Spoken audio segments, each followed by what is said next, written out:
Fråga inte, det är förbjudet att veta vilken slut på livet för mig, vilken för dig ska gudarna ge, och Leukonoe, och testa inte babyloniska nummer. Hur mycket bättre är det att uthärda vad som än händer? Kommer Jupiter att bevilja till oss många vintrar, eller den sista vintern är detta, som nu bryter Turinska havet mot klippor av Pimsten? Var viss, rena vin och begränsa det långa hoppet till en kort tidsperiod.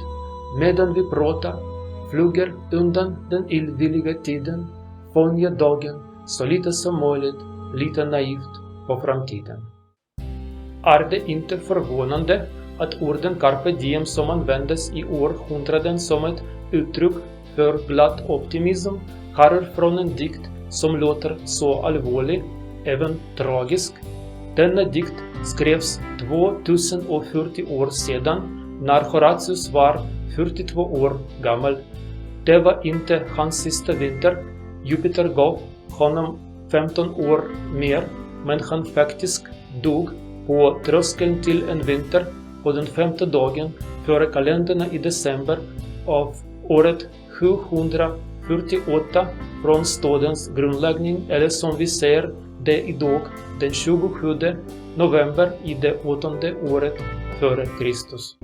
Och när jag säger åren för Kristus kan jag föreställa mig hur förvånad skulle vara Horatius när han skrev denna dikt och tänkte på framtiden, om vi hade sagt till honom att de största förändringarna i imperiet och världen, inklusive även förändringen av hur människor räknar år av sitt eget liv, skulle ha hänt inte på grund av hans mäktiga vänner i Rom som kejsar Augustus, men på grund av en liten flicka som nu bara ett par år gammal, heter Mariam och bor i den avlägsna provinsen av det romerska riket kallad Galileen.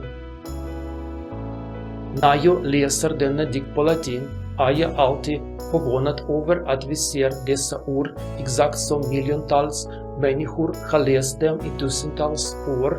Romerska kejsare och de personer som skrev Nya testamentet, för vilka det var redan en berömd gammal dikt, och de stora författarna som skapade litteraturen som har blivit grundstenen på samma språk till vilka jag har översatt denna dikt igen. Vi vet inte om Leukonoe var namnet på en riktig kvinna.